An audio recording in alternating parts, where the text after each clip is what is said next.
At dito ko sisimulan ang aking content sa labas ng Mandarin Plaza Hotel. Ang Mandarin Plaza Hotel ay walking distance away lang sa Ayala Center Shopping Mall. Tatawid ka lang sa street na ito ay nasa Ayala Center ka na. Ang Mandarin Plaza Hotel ay isa itong 3 stars hotel. Some online apps ay nagsabing 4-star hotel, but most of the online apps kasama na aking ginamit na hotel apps ay isa itong 3 stars hotel. At samahan mo ako, ipasyal ko kayo sa loob ng Mandarin Plaza Hotel. Pagpasok mo, makikita mo ang magandang chandelier. Hindi kalakihan ng hotel lobby, pero maganda, malinis at presentable. Nagustuhan ko ang front desk kasi spacious, hindi makalat at organized tingnan. Unfortunately, second floor is closed at this time for renovation. Sa second floor ang kanilang swimming pool, gym, sauna at ang banquet hall.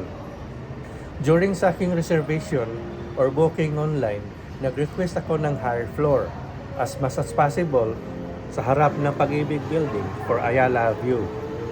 Kasi ang Mandarin Plaza Hotel ay nasa gitna ng mga high-rise building. So expected na limited lang ang city view. Upon checking in, sinigurado ko talaga na makakuha ko ng higher floor or Ayala view, otherwise building lang ang makikita mo. And here we go. 19th floor ang aking room reservation. At sabi sa front desk, Pag-ibig side view for Ayala view. At paglabas mo sa elevator, wala kang makikita ng mga wall decorations, mga rooms kagad. Shoutout pala sa housekeeping, malinis at makintab na sahig.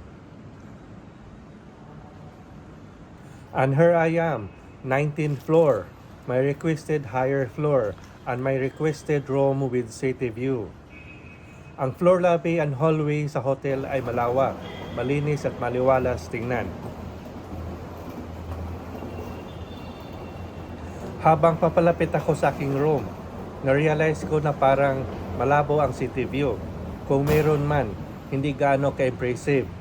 Parang ang expectation ko ay nagiging expectation versus reality na lang.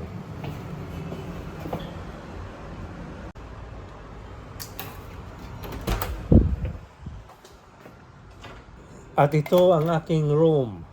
Malaki, king-size bed, equipped with basic room amenities, receiving area, aircon, TV, fridge, at ang king-size bed.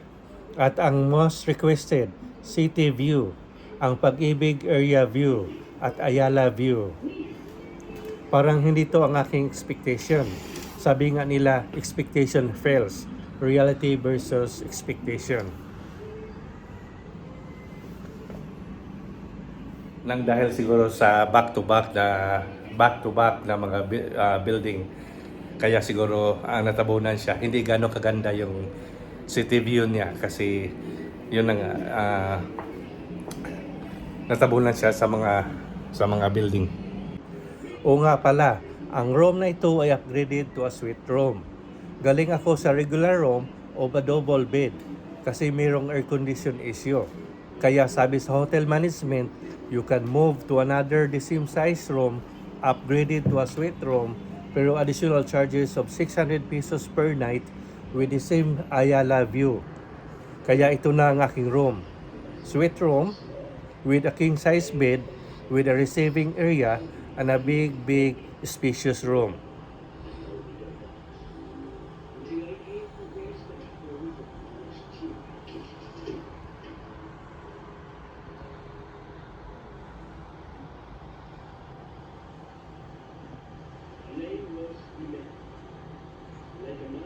Malaki ang room siya pero hindi siya as in okay lang.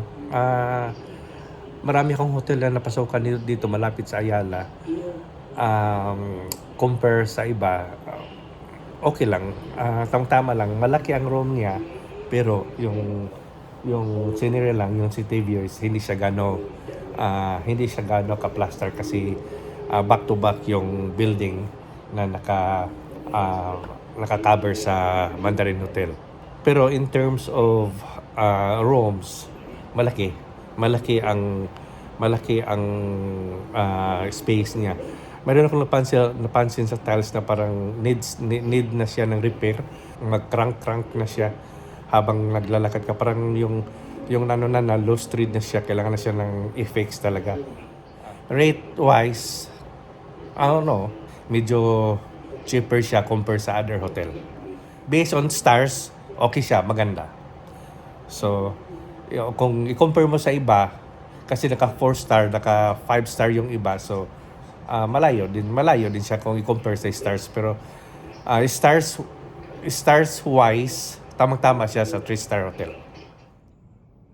A very comfortable bed, a big room, malamig na aircon, pero disappointment lang ang city view. Not very impressive, but if you don't care about the city view, this room is more than enough for you. At bababa tayo for a breakfast. Ang breakfast ay depende sa room rate. May room rate na may breakfast at may room rate without breakfast.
Pwede makabidyo, no?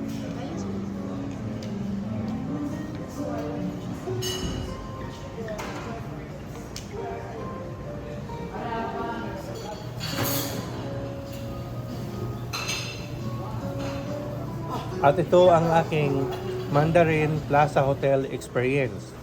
If you are after for the city view, this hotel is not for you.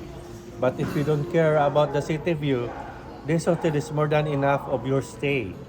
The hotel is presentable, tahimik, malinis, breakfast is good, and most of all, very affordable room rate.